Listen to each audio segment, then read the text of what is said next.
બનાસકાંઠાનું પાલનપુર એ બનાસકાંઠાનું hub ગણાય છે, બનાસકાંઠાનું મુખ્ય મથક કહેવાય છે। ત્યારે જીએસટીવીની ટીમ આવી પહોંચી છે પાલનપુર શહેરમાં। પાલનપુર શહેરને નવાબોનું શહેર, અહીંયા નવાબનું રાજ હતું, સાથે જ અત્તરની નગરી કહેવાય છે। અને પાલનપુરમાં જો આપણે વાત કરીએ તો પાલનપુરનો જે વિકાસ થયો છે, પાલનપુરના મતદારોનું શું કહેવું છે?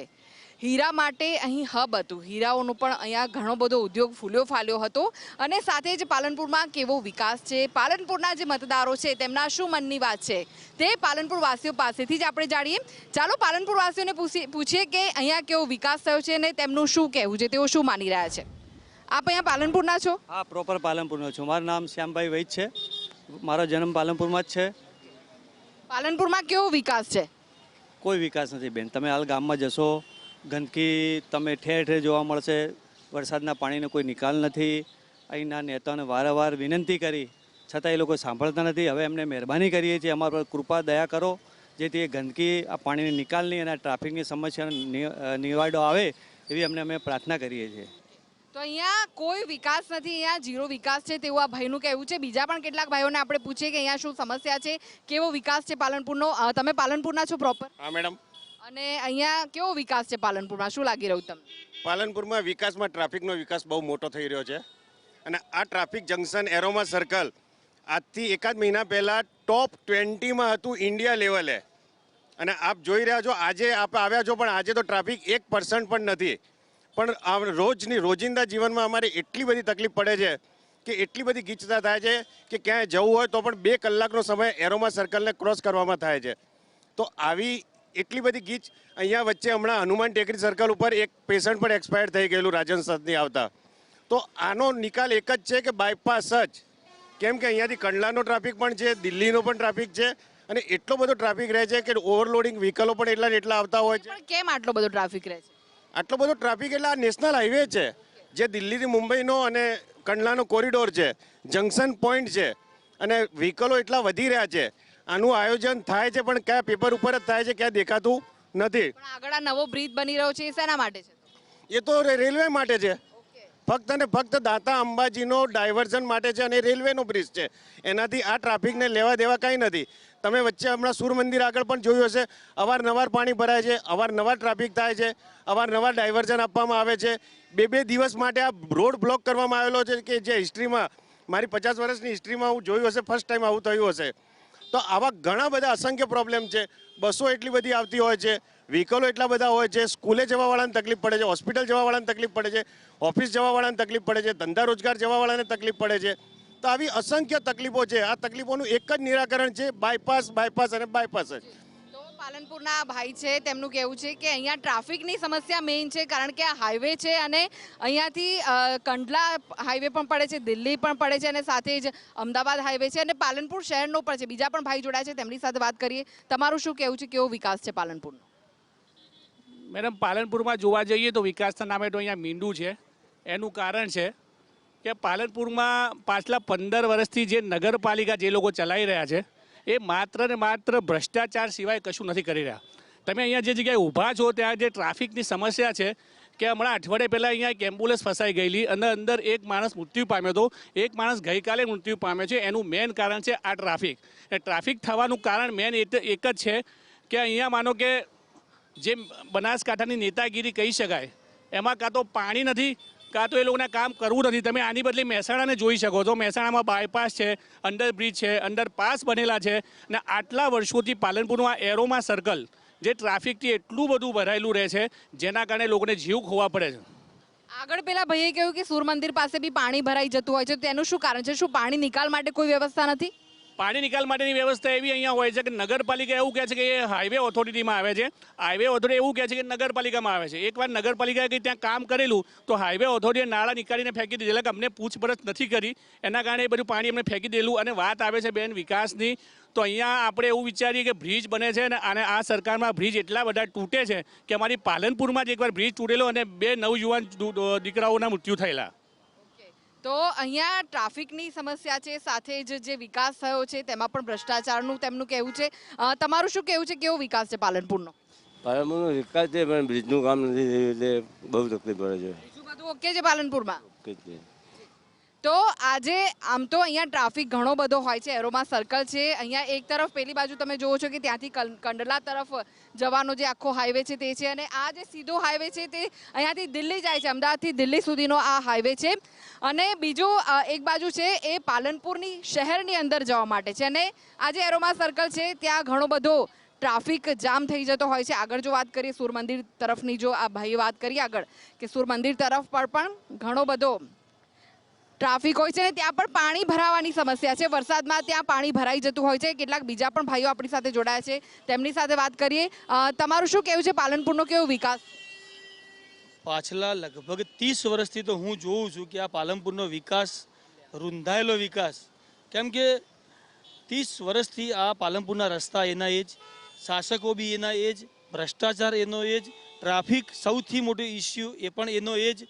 તમે 30 વર્ષની આવતા 300 વર્ષ પછી આવશો તો પણ આનો આ જ વિકાસ જોવા મળશે. કારણ કે અહીંયા વિકાસના નામે માત્ર ને માત્ર લોકોને ઉલ્લુ બનાવવામાં આવે છે, છેતરવામાં આવે છે. 5 વર્ષે ઇલેક્શન આવ્યું હોય તો છેલ્લો 1 મહિનો તમને ફરીને નવા રસ્તા અમે બનાવીશું, કંઈક નવું કરીશું, આવું બધું બતાવવામાં આવે. બીજી કઈ સમસ્યા છે પાલનપુરની સમસ્યાઓમાં? ઘણી બધી સમસ્યાઓમાં સૌથી મોટું કે પાલનપુરના જેટલા પણ ઐતિહાસિક સ્થળો છે, જે તમે અહીંથી એન્ટ્રી લો અને એક બોર્ડ દેખાય, એ જેટલા બોર્ડમાં સ્થળો લખેલા છે એમાંથી એક પણ સ્થળ જોવાલાયક લખેલું છે પણ જોવાલાયક એક પણ નથી. તમે મીઠી વાવ જતા રહો, કચરાનો ઢગલો પડ્યો છે. મીરા ગેટ જતા રહો, ફૂટેલી અવસ્થામાં પડ્યો છે. કીર્તિસ્તંભ જતા રહો, એની આજુબાજુની જાળીઓ ચોરાઈ ગઈ છે. માનસરોવર જતા રહો, હમણાં માનસરોવરમાં 6 મહિનાના કપરા એક બહુ મોટી મુહિમ ચલાવ્યા બાદ હમણાં એ લોકોએ ખાતમુહૂર્ત તો કર્યું પણ હજી સુધી એનું કામ ચાલુ નથી કર્યું. પાલનપુર શહેરની આખા શહેરનો કચરો જે છે એક જ જગ્યાએ માલણ દરવાજા જોડે જે કુંડ કહેવાતા, એ કુંડની અંદર પાછલા કેટલાય વર્ષોથી ત્યાં ઠલવવામાં આવી રહ્યો છે. ઘણી બધી રજૂઆતો બાદ, લોકોની રજૂઆતો બાદ, ઘણા બધા આજુબાજુના રહીશોની રજૂઆત બાદ, ઘણા વર્ષો બાદ નગરપાલિકા જાગી અને આશરે 10 કરોડ ઉપરનું એક ટેન્ડરિંગ કરાવડાવી અને કંપનીને આ પૂરેપૂરો કચરો રિસાયકલિંગ થાય એની માટેનું એક ટેન્ડર આપવામાં આવ્યું અને કહેવામાં આવ્યું કે જે ઢગલો છે ખાલી કરવાનો છે. ત્યારબાદ પાલનપુર નગરપાલિકાએ જે 24 રૂપિયા પર સ્ક્વેર મીટર યા પર હેડ, મને ખબર નથી, પણ એનો ભાવ વધારીને 44 રૂપિયા કર્યો અને નવું કચરો ઉઘરાવા ડોર ટુ ડોર વાળાની એજન્સીને કીધું કે આ કચરો તમારે ઉઘરાવીને જાતે રિસાયકલિંગ કરવાનો છે, એ ડમ્પિંગ સાઇટ પર નાખવાનો નથી. એટલે કે જૂનો કચરો રિસાયકલિંગ થઈ જાય અને નવો કચરો રોજ રિસાયકલિંગ થતો રહે તો પાલનપુર કચરા મુક્ત બની જાય. એની જગ્યાએ આજે બિલકુલ અવળી ગંગા ચાલી રહી છે. જૂનું જે કચરાનું ટેન્ડરિંગ જે બિલ જે મંજૂર કરવામાં આવ્યું, બિલકુલ ફ્રોડ કરવામાં આવ્યું છે. 7 મિનિટ, 8 મિનિટ, 9 મિનિટની અંદર એક આખી ટ્રક ભરીને વજન કરીને રિસાયકલિંગમાં જતી રહે છે. આવા બિલ રજૂ કરવામાં આવ્યા છે. 2-2.5-3 કરોડનું આખું કૌભાંડ છે, આવું લોકો મુખે અમે સાંભળ્યું છે. એ સિવાય જે નવા લોકો જે છે જેને પોતે રિસાયકલિંગ કરવાનો છે એ પણ કચરો ત્યાં જ ઠલવવા જાય છે. એનો મતલબ કે જૂનો પૂરો થવાનો નથી અને નવો અંદર ઉમેરાઈ જાય તો આ પાલનપુર ક્યારે પણ આ રીતે કચરા મુક્ત બની શકશે નહીં. નવાબોની નગરી કહેવાય છે, તેમ છતાં પણ કોઈ વિકાસ નથી, ને ભાજપની સરકાર અહીં આટલા વર્ષોથી છે. એમ તો મોદી સરકાર વિકાસની વાતો કરે છે, રોડ, રસ્તા, ગટર પાણી, પ્રાથમિક સુવિધાઓ બધું જ આપે છે, તો પણ કેમ આવું છે અહીંયા? તકલીફ જ એ છે કે ભાજપની સરકાર છે. પાછલા 30 વર્ષથી એકની એક સરકાર, એના એ જ માણસો દર વખતે નવી બાટલીમાં જૂનો દારૂ ભરીને આવી જાય છે. દર વખતે પાર્ટીમાંથી બદલીને આમાંથી આમાં આવી જાય, આમાંથી આમાં આવી જાય, પણ મૂળ ચહેરા એના એ જ. વિઝનના નામે અહીંની પાલનપુર નગરપાલિકા પાસે યા તંત્ર પાસે વિઝનના નામે માત્ર ને માત્ર ટેલિવિઝન છે. ટીવીની અંદર મોદી સાહેબ જય શ્રી રામ, વંદે માતરમ, ભારત માતા કી જય. તમે કચરાનો પ્રશ્ન પૂછશો એ તમને અયોધ્યાનું મંદિર બતાવશે. તમે ટ્રાફિકનો પ્રશ્ન પૂછશો એ તમને 370 બતાવશે. અરે મોદી સાહેબ ઉપર જે કામ કરી રહ્યા છે બહુ સારું છે, પણ નીચે તમે માત્ર ને માત્ર મોદી સાહેબ નામે ચરી રહ્યા છો અને એમના નામે આખા પાલનપુરનું કરી રહ્યા છો. તો પાલનપુરના જે નગરજનો છે તેમનું કહેવું છે કે અહીંયા વિકાસનો ખાલી નામ આપવામાં આવ્યું છે પરંતુ વિકાસ નથી થઈ રહ્યો. અહીંયા જે ટ્રાફિકની મેઇન સમસ્યા છે, સાથે જ તળાવની સમસ્યા છે અને જે અહીંયા ઐતિહાસિક વારસો જળવાયેલો છે તે પણ તેની જાળવણી નથી કરવામાં આવી, તેનું મેન્ટેનન્સ નથી થઈ રહ્યું તેવું અહીંના પાલનપુર વાસીઓનું કહેવું છે. તો મિત્રો, આગળ પણ આપણે જઈશું બનાસકાંઠાના અલગ અલગ વિસ્તારોમાં, જાણીશું ત્યાંના મતદારોના મનની વાત.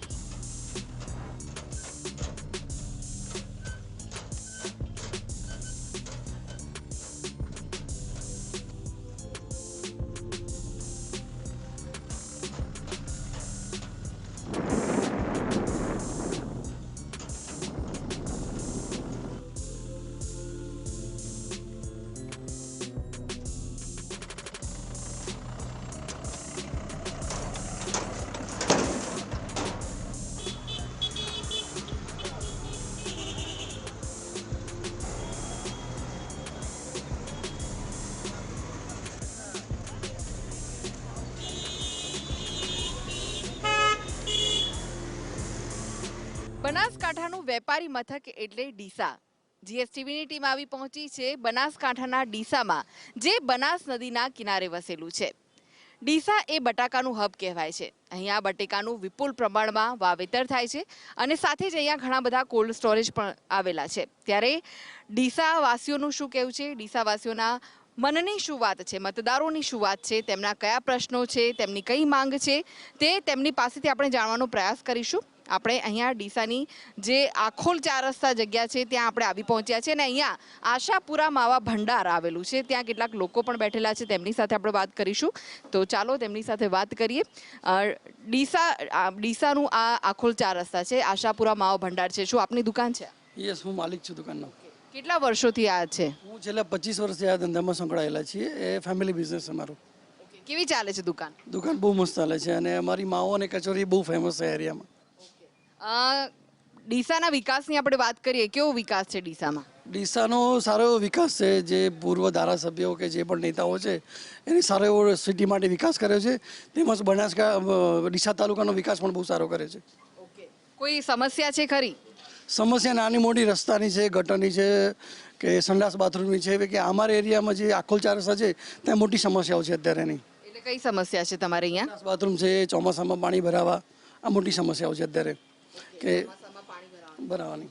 બીજા પણ આપણે કેટલાક અહીંયા ભાઈઓ બેઠા છે, તેમને પણ વાત કરીએ. આપ ડીસાના છો? તો કેવું છે ડીસાનો વિકાસ, કેવો છે? ડીસાનો વિકાસ આમ તો સારો છે, પણ અમારે આખોલ અંદર બહુ તકલીફ છે. આખોલમાં મેન ગામની અંદર જવાનો રસ્તો પણ અત્યારે બંધ થઈ ગયો છે.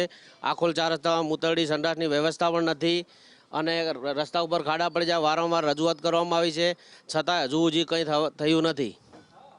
એટલે રસ્તો પણ નથી ને પ્રાથમિક જે નજર મારો, રસ્તા પણ અત્યારે તૂટી ગયા. કાલે ખાડા પૂર્યા છે પણ એ કેવું ઠીકડા મારીને રવા દે છે. કોઈ પૂરતો ન્યાય કોઈ મળતો નથી. એટલે રસ્તાની સમસ્યા તો ડીસાવાસીઓ સામનો કરી જ રહ્યા છે. બીજા પણ કેટલાક લોકો છે, તેમની સાથે વાત કરી. તમે ક્યાંના છો? આખોલમાં જ રહીએ છીએ. હા, ઓટો અહીંયા કેવો વિકાસ છે, તમને શું લાગે છે? વિકાસ તો આમ તો જનરલી સારું છે. વરસાદ વરે ને એ વખતે તકલીફ ઘણી પડે છે, કારણ કે રસ્તા બધા બ્લોક થઈ જાય અને પાણી ભરાયેલું રોડ ઉપર પડ્યું રહે છે. તો પાણીના નિકાલ માટેની કોઈ વ્યવસ્થા? કોઈ વ્યવસ્થા નહીં કરી. ગટર વ્યવસ્થાની કોઈ સગવડ જ નથી. તો ગટર વ્યવસ્થાની કોઈ અહીંયા સગવડ નથી, પરંતુ બીજા પણ કેટલાક ભાઈઓ જોડાય છે, તેમની સાથે વાત કરીએ. આપનું શું કહેવું છે, કેવો વિકાસ છે ડીસામાં? ડીસાના વિકાસ વિશે વાત કરીએ તો ડીસાનો વિકાસ આમ તો થયો જ છે, પણ અમારો જે આખોલ 4 રસ્તા જે વિસ્તાર છે એના વિકાસમાં અમને તો કંઈ આજ સુધી દેખાણું નથી છેલ્લા 32 વર્ષમાં. પણ એવું કહીએ છીએ કે જે પાણીનો નિકાલ છે અમારા જે થરાદ રોડ ઉપર, એ પાણીનો નિકાલ સંસદ સભ્યને પણ રજૂઆત કરી છે. અમારા સંસદ અહીંથી જ રોજ ચાલે છે, જે થરાદના વતની છે અને રોજ પાલનપુર એમને જવાનું હોય. અમારા વિધાનસભાના અધ્યક્ષ પણ એ પણ રોજ અહીંથી ચાલે છે. એમને પોતાને નજરે દેખાય તોય પણ અમારો કંઈ વિકાસ અહીંયા અમારો પ્રશ્નનો હલ નથી કર્યો. મેન જનતા અમારી બહુ પરેશાન થાય છે. અહીં રાજસ્થાન અમારા છેવાડે આવેલું છે, જે રાજસ્થાનથી જે પેશન્ટો આવતા હોય બિચારા, અહીં કરીને ટ્રાફિક જામ થાય પાણીના કારણે, જે ખાડા પડેલા હોય છે, એવો સત્વરે એના માટે સરકારે કંઈક પગલાં ભરવા જોઈએ. એના માટે મેં અમારા આખોલના બધા ભાઈઓ અને આખોલના જે ખેડૂત ભાઈઓ છે, જે અમારા મિત્રો છે અને વેપારીઓ, એ બધા મેં ઉચ્ચ કક્ષાએ રજૂઆત કરેલી, પણ એનું રજૂઆતનું પણ કંઈ અહીં ધ્યાન ઉપર લીધેલ નથી. એટલે મારી સરકારને એવી નમ્ર વિનંતી છે કે સત્વરે ધ્યાન ઉપર લે અને આવનારા ઇલેક્શનમાં જો આવું કામ થશે તો અમારા આખોલના જે વેપારી ભાઈઓ અને મિત્રો છે એ પાર્ટી જોડે જે સારું કામ કરશે એની જોડે સાથે રહેશે. અહીંયા વરસાદમાં અહીંયા ખૂબ જ પાણી ભરાઈ જાય છે ને તેના કારણે અહીંના જે વેપારીઓ છે, જે સ્થાનિક લોકો છે ને બહારથી પણ જે લોકો આવે છે, તે પણ આ સમસ્યાના કારણે પરેશાન થતા હોય છે. ને ડીસાવાસીઓની માત્ર બસ એક જ માંગ છે કે અહીંયા રોડ રસ્તા સારા થઈ જાય, પાણીની જે સમસ્યા છે તે હલ થઈ જાય, અને સાથે જ જે શૌચાલયો છે તેની પણ વ્યવસ્થા ગોઠવવામાં આવે, કારણ કે કોઈ બહારથી આવતા વ્યક્તિને તેનો લાભ તેઓ લઈ શકે, તેનો ઉપયોગ કરી શકે. તો દર્શક મિત્રો, આગળ પણ જઈશું અને આગળ પણના વિસ્તારમાં જે મતદારોના મનની વાત છે તે આપના સુધી પહોંચાડીશું.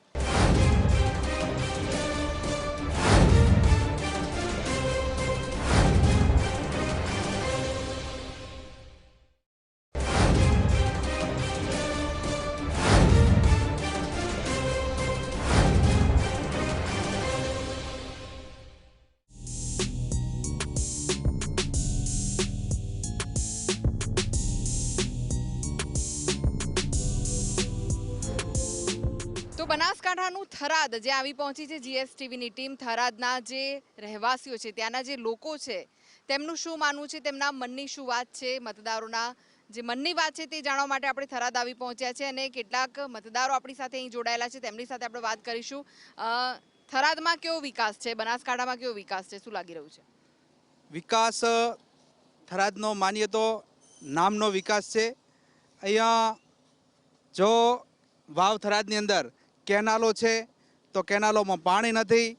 જો આ ખેડૂતો જે કંઈ આ વચ્ચે હમણાં વરસાદ માવઠું થયું શિયાળામાં અને વરસાદ પડ્યો ત્યારે સદંતર પાક નિષ્ફળ ગયો. એનું સરકારે સર્વે કરાયું. સર્વે કરાયા પછી આજ દિવસ સુધી ખેડૂતોને કોઈ વળતર આપવામાં આવ્યું નથી. આજે સરકાર ખેડૂતોને બિલકુલ ગોઠવા તૈયાર નથી. એટલે આ ફેરે થરાદ, વાવ થરાદ અને જિલ્લાની સમગ્ર ખેડૂતોએ મન બનાવી લીધું છે. આ ફેરે ભાજપને કાઢી અને નવા ઉમેદવાર કોંગ્રેસના આવેલા છે એમને ચૂંટશે એવી ખેડૂતોએ મન બનાવેલું છે. પણ તમારું કહેવું છે કે સહાય નથી ચૂકવાઈ, પણ સહાયની જાહેરાતો તો થઈ રહી છે. બિલકુલ, તમે ખેડૂતોને પૂછો, ખાલી નામ જ છે કે ભાઈ ખેડૂતોને અમે જાહેરાત કરે છે, બાકી ખેડૂતોને કોઈ વળતર આજ દિવસ સુધી આપ્યું નથી. વળતરના નામે મીંડું છે. માત્ર એમને ટીવી ઉપર અને જાહેરાતો પેપરમાં આપે છે, બાકી એના સિવાય કોઈ તમે ઝીરો ગ્રાઉન્ડ ઉપર જો તો કોઈ ખેડૂતોને વળતર આપવામાં આવતી નથી. તો ખેડૂતોને વળતર નથી મળી રહ્યું. જે હમણાં નુકસાન થયું છે ખેડૂતોને સર્વે કરવામાં આવે છે તેમ છતાં પણ સહાય નથી મળી રહી. ભલે સહાયની જાહેરાત કરવામાં આવતી હોય પણ સહાય ખેડૂતો સુધી નથી પહોંચી રહી. બીજા કેટલાક ભાઈ જોડાયેલા છે તેમની સાથે વાત કરીએ. તમને શું લાગી રહ્યું છે, કેવો વિકાસ છે બનાસકાંઠાનો, થરાદનો કેવો વિકાસ? તો દરેકને જોઈએ તો ખ્યાલ આવી જાય કે વિકાસ થયો છે કે નથી થયો. હમણાં ભાઈએ વાત કરી કે ખેડૂતોને સહાયની. તમને ખ્યાલ હોય તો બિપોરજોય વાવાઝોડું આવ્યું હતું, એની અંદર બાગાયતી પાકનું નુકસાન માટે જે અરજીઓને આવેદન નામોને બધા મંગાવવામાં આવ્યા હતા, પણ બિપોરજોયની અંદર જે ખરેખર જેને બાગાયતી પાક હતા એમને તો કોઈ વળતર નથી મળ્યું. જેને કોઈ પાક જ નથી, બરાબર, જે કોઈ બાગાયતી હતું જ નહીં, એ લોકોને તો ખાતામાં પૈસા આવે. બિપોરજોયની સહાય હજુ સુધી નથી મળી. એમ બિપોરજોયની અંદર મળી છે, પણ જે ધારો કે મારે બાગાયતી પાક છે તો મને નથી મળ્યો, અથવા તો મળવું જોઈએ એટલું નથી મળ્યું. પણ આ ભાઈને બાગાયતી પાક જ નથી તો આ ભાઈને તો મળ્યું છે. આ બધું સાંઠગાંઠની જે ચાલતું હોય ને એવી યોજનાઓ છે, અને એની અંદર એમના મળતીઓને લાભ કેવી રીતે આપવાનો એ અહીંનું તંત્ર બહુ સારી રીતે જાણે છે. એની પાછળ જાણવાનું કારણ ક્યાંક ને ક્યાંક એમને કોઈ મોટો રાજકીય એમને પ્રોત્સાહન પૂરું પાડતો હોય. કોઈ રજૂઆત કરી છે ખરી આ વિશે? આના માટે તો વારંવાર રજૂઆત થઈ અને હમણાં સંકલન સમિતિ કે જિલ્લાની બેઠી હતી, એની અંદર પણ કલેક્ટરે પણ આદેશ કર્યો છે કે આની તપાસ થવી જોઈએ. પણ હવે તપાસ કેટલે આવી તો તપાસો બહુ બધી થઈ છે, અને એ તપાસોનું પછી બધું ભીનું સંકેલાઈ જતું હોય છે. એટલે તપાસની ખાલી વાતો થાય છે પણ તપાસ નથી થતી એવું આ ભાઈનું કહેવું છે. બીજા પણ કેટલાક ભાઈઓ જોડાયેલા છે, તેમની પણ સાથે વાત કરી. તમારું શું કહેવું છે, કેવો વિકાસ છે અને કેવી મુશ્કેલી પડી રહી છે? મુશ્કેલીમાં તો કોઈ બાકી જ નથી. વિકાસ અમને તો અત્યારે નેતાનો લાગે છે, બાકી ખેડૂતનો કોઈ વિકાસ નથી. હું 20 બોટાનો માલિક છું, ત્યાં છતાં રોડ ઉપર ભટકું રહો હાલની તારીખમાં. એનું કારણ કે કોઈ મને પોષણ ભાવ નથી મળતા. ધારો કે હું અત્યારે વેચવા જઉં તો મને કાંઈ મળતું નથી. ત્યાં દવાનું મારે 2 લાખનું બિલ ત્યાં બાકી છે. એટલે અમને તો હવે એવી ઈચ્છા થાય કે જે ખેતી કરીએ છીએ ખેતી છોડી અને રાજકારણમાં જઈએ ને તો એવું લાગે છે કે એનું કારણ કે રાજકારણીયા જે નેતાઓ છે એ અત્યારે ફાલે ફૂલ અત્યારે ગાડીઓ એસીવાળી ગાડીઓમાં ફરતા દેખાય, એ વિકાસ દેખાય છે. બાકી સ્થળ ઉપર તો મને કંઈ વિકાસ બેન દેખાતો નથી. ખેડૂતો માટે મોટી મોટી જાહેરાતો તો થાય છે, હજારો કરોડ રૂપિયાની જાહેરાતો થાય છે. બેન જાહેરાતો સાંભળવા છે, ટીવી સાંજે ચાલુ કરો ને એના સિવાય ટીવીમાં દેખવા છે. બાકી અમે સ્થળ ઉપર હજી ક્યારેક કાંઈ સહાય ભાળી જ નથી કે કેવી સહાય હોય છે, આજી સુધી ભાળી નથી. એટલે અમે તો વિકાસ ભાળ્યો નથી. વિકાસ વાતોથી થાય છે, બાકી સ્થળ ઉપર તો અમને દેખાતો નથી. સહાય સિવાય બીજી કઈ સમસ્યાથી ખેડૂતો અહીંના પીડાઈ રહ્યા છે? પાણી મળી રહે છે? પાણી મળવામાં એવું છે કે વાવ તાલુકાનો હું માળકા ગામનો છું, બરાબર. મારા ગામમાં પાણી મળે છે. મારા ધારો કે કાંઠાના ગામડા છે એમાં પાણી નથી મળતું. અહીંયાથી પાણી ચાલુ કરે એટલે તરત જ કેનાલ તૂટી જાય છે. એટલે મારા જ ધારો કે કુટુંબનું ખેતર છે, એ 2 બોટા ખેતરમાં પાણી આવી ગયું. હવે એ માલિક પાસે, ખેડૂત પાસે 2 બોટા જમીન હતી, એ અત્યારે પાણીમાં પડ્યું છે. એટલે એની તો અત્યારે બરબાદ થઈ ગયો છે. કેનાલો કેમ તૂટે છે? કારણ કે વારંવાર આવી ઘટનાઓ બનતી હોય છે. કેનાલો તૂટવાના સમાચાર અમે પણ બતાવતા હોઈએ છીએ. બેન આમાં શું છે, એમના મળતિયા હોય કે નહીં, એમને કોન્ટેક્ટ હાલતા હોય છે અને એ કામ કરતા હોય છે. અમે ખેડૂતો વિરુદ્ધ કરો ત્યાં છતાં કાંઈ ચાલતું નથી. અમારું સ્થળ ઉપર જઈને અમે કહીએ છીએ કે ભાઈ આ કામ બરાબર થતું નથી, તો કે સારું હેડો જોઈ લઈશું. ત્યાં અરજી આપીએ તો કોઈ એનો નિકાલ આવતો નથી અને એ લોકો એમની રીતે કામ કરે છે એવું અમને દેખાય છે. બાકી કહેવાથી કાંઈ બેન થતું નથી. હવે આ મીડિયામાં આજે બોલ્યા છો, હવે શું થશે? વિકાસ અમે તો ક્યારેય ભાળ્યો જ નથી કે વિકાસ કોને કહેવાય. બાકી વિકાસ એક જ, આ નેતા ધારો કે ચૂંટણી આવે ત્યારે સારી સારી VIP ગાડીઓ લઈને આવે છે હા, એમનો વિકાસ દેખાય છે. બાકી અમને તો અમુક કાર્યકર્તા, ધારો કે અમુક પાર્ટીના કાર્યકર્તા છે, જ્યારે હમણાં 2-5 વર્ષથી જોડાયા છે, એ અત્યારે કરોડોના મકાન લઈને બેઠા છે. બાકી અમે ખેડૂત હજી એમને એમ છીએ. અત્યારે અમારા ખેતરે તમે આવો, 20 બોટાનો હું માલિક છું, ત્યાં છતાં અત્યારે મારા ખેતરમાં ઢાળિયું કરેલું છે અને હું ઢાળિયાની અંદર રહું છું. તો ખેડૂતોની સમસ્યા ઠેરની ઠેર છે. બીજા પણ કેટલાક ભાઈ જોડાયેલા છે, તેમની સાથે વાત કરીએ. તમારું શું કહેવું છે, કેવો વિકાસ છે? હવે બેન નમસ્કાર. પહેલાં તો વિકાસની ભ્રામક વાતો કરી અને આ સરકાર આપણા સામાન્ય પબ્લિકને ભ્રમિત કરી રહી છે.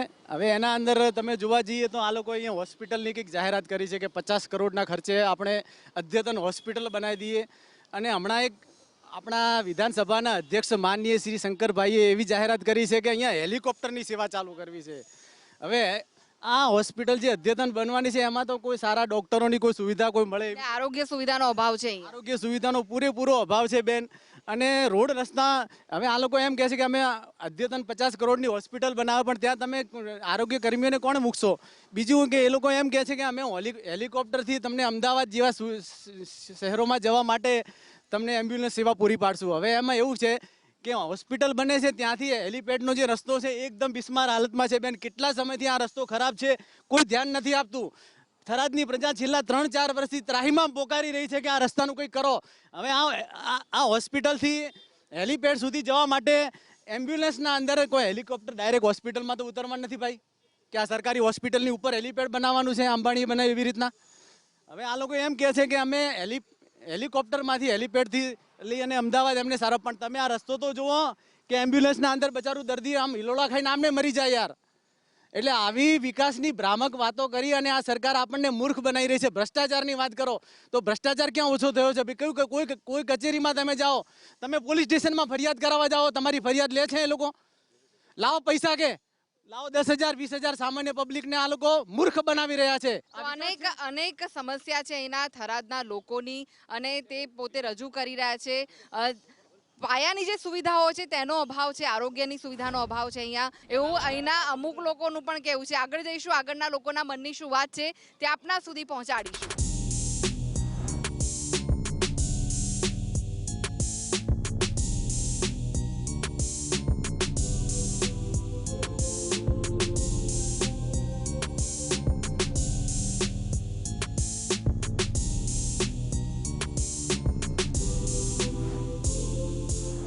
થરાદ તાલુકાની અંદર વર્ષોથી ખેડૂતો માટેનો એક પ્રશ્ન રહ્યો છે, જે છે પાણીનો. અત્યારે એક નહેર આવી છે, પણ નહેર થરાદના નર્મદા કમાન્ડ એરિયામાં 35 ગામો લીધા છે. થરાદ તાલુકો 135 ગામનો તાલુકો છે. એમાં 97 ગામો કે જે નર્મદા કમાન્ડ એરિયામાં સમાવેશ કરેલા નથી. એ વિસ્તારની અંદર વર્ષોથી ટ્યુબવેલ ઉપર નિર્ભિત હતું, પણ અત્યારે પાણીના તળ ઊંડા જતા રહ્યા છે, 1000 ફૂટ સુધી જતા રહ્યા છે. એના ઉપરનો વિસ્તાર જો ધોંધરાની વાત કરીએ ત્યાં પણ બોર બંધ થઈ ગયા છે અને ત્યાંના લોકો હિજરત કરી રહ્યા છે અને બહાર ધંધા માટે વસવાટ કરી રહ્યા છે. 97 ગામના પાણીની વાત કરીએ તો એના માટે સુજલામ સુફલામ નહેરની વ્યવસ્થા કરેલી છે, પણ એની અંદર પાણી છોડવામાં આવતું નથી. વાયદા ઉપર વાયદા કરવામાં આવે છે, કરોડોના ખર્ચે કોરી પડી છે. સતત 16 વર્ષથી જો નહેર કોરી પડી હોય તો ખર્ચો કરવાનો કોઈ મતલબ રહેતો નથી. અમે કિસાન સંઘર્ષ સમિતિની રચના કરી અને 97 ગામ માટે પાણીની માગણી કરી. 12 મહિનાથી મેં વાયદા કર્યા હતા, એ વાયદાની રાહે બેઠા છો, પણ હજુ સુધી કોઈ વ્યવસ્થા કરી નથી, કોઈ એની બજેટની જોગવાઈ કરેલ નથી. અને અમને હજુ સુધી 2027 સુધી પાણીની કોઈ અપેક્ષા દેખાતી નથી.